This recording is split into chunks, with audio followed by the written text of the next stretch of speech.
السلام عليكم ورحمة الله وبركاته. اللهم صل وسلم وبارك على سيدنا محمد وعلى آله وصحبه أجمعين. عاملين ايه؟ يا رب تكونوا بخير. النهاردة بقى معانا فيديو جديد ويوم جديد ان شاء الله يعجبكم. طبعا احنا سايبين اليومين دول خلاص، رمضان على الأبواب، كل سنة وانتم طيبين. قلت اصور معاكم الفطار بتاعنا بقى. هنا كنت بعمل ايه؟ بسلة وفراخ. طبعا هنا الفراخ انتوا متعودين انا بعملها معاكم على طول، بس انا عاملاها المرة دي بقى مش مشوية. هعملها كده في الشوربة الأول وبعدين هحمرها في الفرن. طبعا كنت حطيت بقى الفراخ، نزلت بزيت في الحلة وحطيت الفراخ واللوري والحبهان والبهارات، وعملت لها بقى بصل متبل بفلفل وملح. وما بتنشف خالص من المية اللي فيها ببدأ احط لها المية بتاعتها. ما بتنشف من اي سوائل فيها خالص، ما بحطش اي مية لما تنشف. اي حاجة بقى بتطلع على الوش بقى الريم الرغوة بشيل كل ده، وبأول ما بتبتدي تغلي بهد عليها. هنا بقى هنعمل البسلة. طبعا غسلاها ومجهزاها ومجهزة الجزر بتاعها. بحط كده معايا حلة على النار. اول ما بتبتدي بقى تنشف من المية اللي فيها خالص بحط الزيت. هنا بقى حطيت الزيت، هجيب بقى معلقة توم مفروم.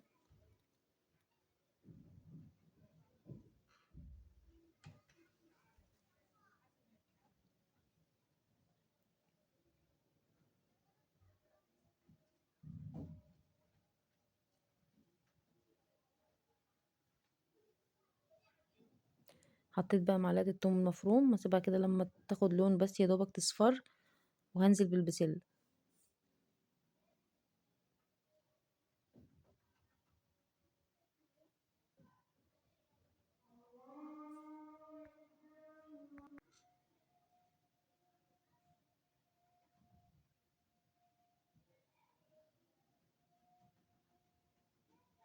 خلاص بقى انا مش عايزة احمرها اكتر من كده، هنزل بقى بالبسلة بتاعتي المغسولة كويس ومتصفية. ومش هحط الجزر دلوقتي خالص، لان في بسلة بتاخد وقت كده لما بتستوي. وفي بسلة بنسيبها لما تستوي كده الاول في مع البصل اللي احنا فرمينه كده بفلفل وملح. بصل مبشور بفلفل وملح هنحطه عليها ونهدي عليها النار وتسيبها تستوي في عرقها خالص. اول ما تستوي ننزل بقى بالجزر. في ناس بقى بتعملها بطريقة تانية، بس دي الطريقة اللي انا متعودة عليها.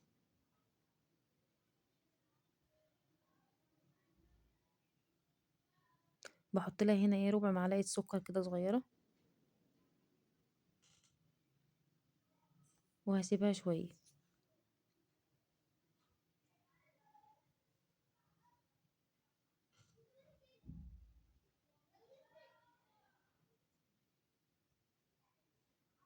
هنا بقى لو انتم ملاحظين بدأت بقى تستوي كده ونزلت المية اللي فيها خالص، البصل بقى طبعا المبشور والحاجة بتستوي كده في عرق.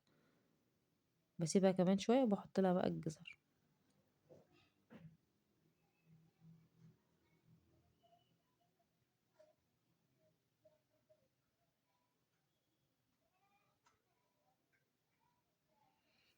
هنا خلاص بقى كده استوت، هحط الجزر. بسيبه كده دقيقتين معاها وبنزل بقى بالطماطم بتاعتنا اللي احنا فرمينها.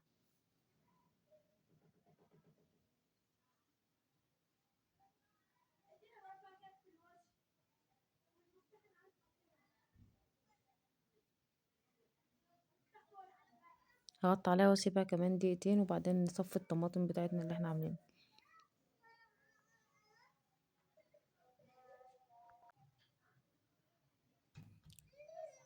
هنا الفراخ بقى كنت ببص عليها لقيتها لسه ما استوتش، ههد عليها واسيبها. وعلى ما البسلة بتاعتنا كده والجزر يستووا نكون انا غسلت شوية المواعين اللي كوموا عندي في الحوض. نخلص كده المواعين اول باول على طول، هما مش كتير يعني.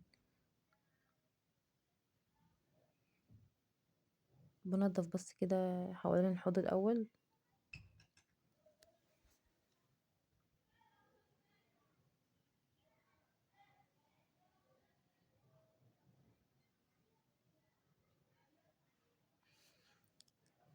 ولو وصلتوا معايا لحد هنا متنسوش تصلوا على النبي، واللي لسه مشتركش في القناة ينزل يشترك ويفعل علامة الجرس عشان يوصل لكم كل جديد.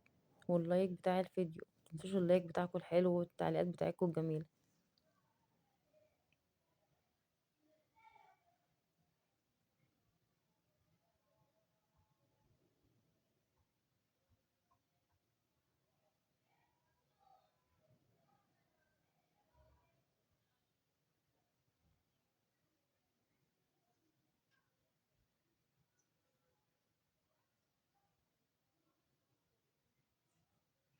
هشطف بقى الحوض كده اللي انا غسلته الحنفية وارجع لكم تاني.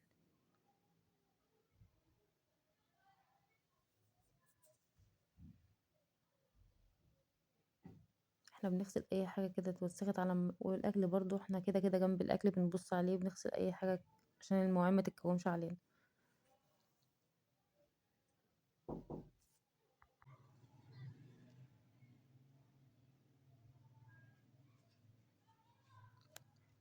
لسه بقى اول مرة يشوفني ياريت يشترك في القناة عشان القناة ان شاء الله تكبر بيكم. انتوا اللي بتشجعونا اعمل فيديوهات، تعليقاتكم الحلوة واللايكات بتاعكم.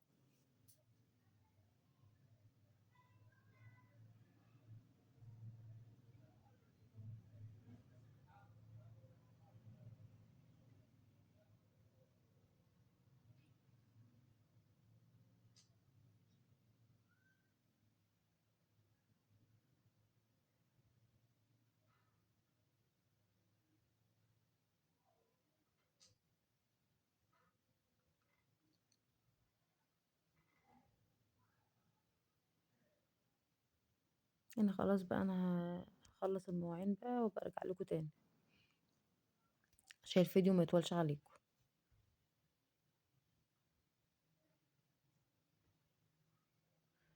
كنت خلصتهم بقى بشطف بقى هنا في المواعين بقى من الصابون.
خلص بقى وارجع لكم تاني.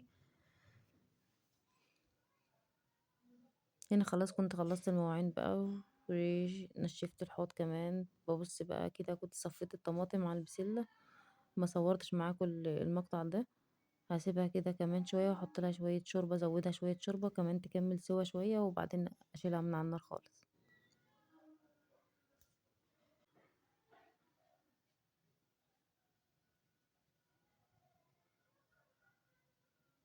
بما ان احنا في شوربة بقى فبدل ما نزودها مية بنزودها شوربة.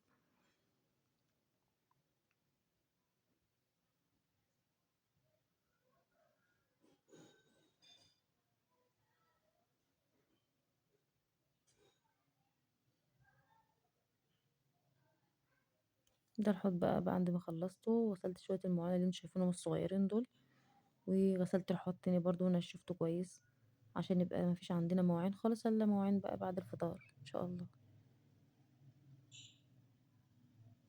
طبعا رمضان برضو لما يجي ان شاء الله كل سنة وانتم طيبين، طبعا المواعين كلها بتتغسل بعد الفطار برضو عشان إيه بتبقوا تقوموا بقى كده مفيش وراكوا اي حاجة.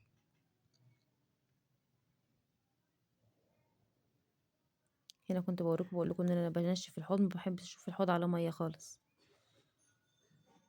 الرخامة يعني بيبقى فيها على مية كده فبنشفها.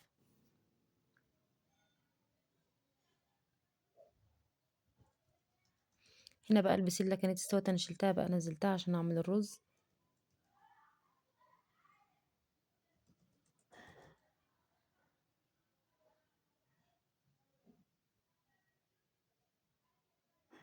هنا كنت غسلت الرز وصفيته وجهزت كمان الشعرية، ومعايا بقى حلة على النار احط فيها كده شوية من الزيت.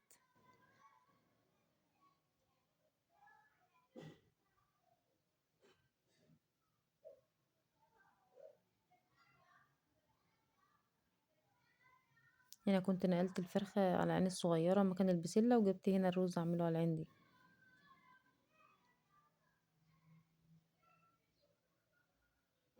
حمر الشعرية كده لما تاخد لون حلو وننزل بالرز بتاعنا المغسول ومتصفي. خلاص حطيناه وحطينا الملح بتاعه، وحطينا كمان المية بتاعة الرز العادي بتاعه، هنسيبه كده بقى يتشرب ويستوي براحته، وهنشوف هنعمل ايه تاني.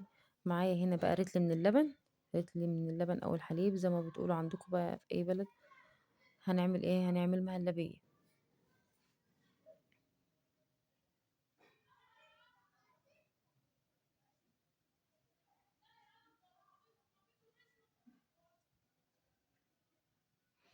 هنزل بقى كده بنص كوباية من السكر،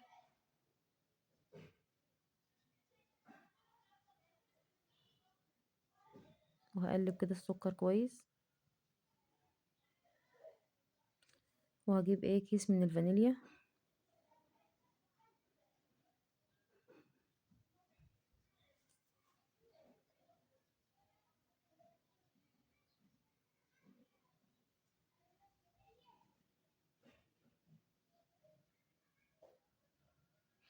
معايا هنا بقى 3 معالق من النشا، حطيت عليهم شوية مية واقلبهم كويس اوي كده لازم اقلب النشا في المية كويس، وهنزل بيهم بقى على اللبن بتاعنا.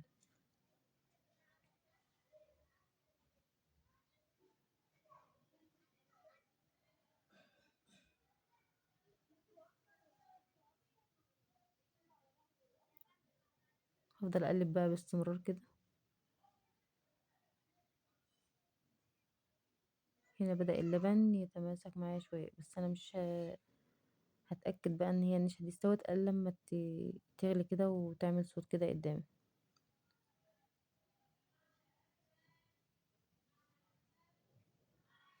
كده خلاص المهلبية بقى بتاعتنا كده خلصت. هنبدأ بقى نحطها في اطباق او اي حاجة هتحطها فيها.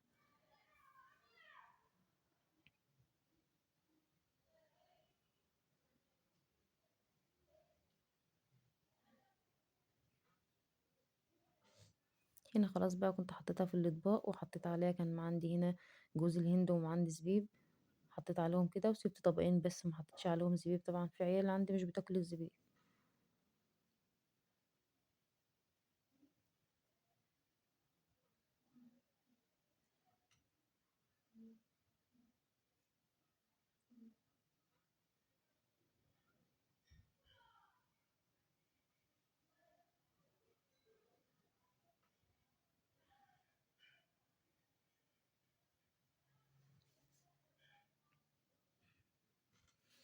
انا كنت بقى الفراخ حطيتها في الفرن كده تتحمر، عملت لها تتبيله وحطيتها في الفرن وخلاص، كان الاكل كله جاهز معايا، وكل حاجه غرفاها سخنه. ما شاء الله، ان شاء الله الفيديو يعجبكم. تعالوا افطروا معانا بقى. ما تنسوش بقى الاشتراك وتفعيل الجرس واللايك بتاعكم الحلو.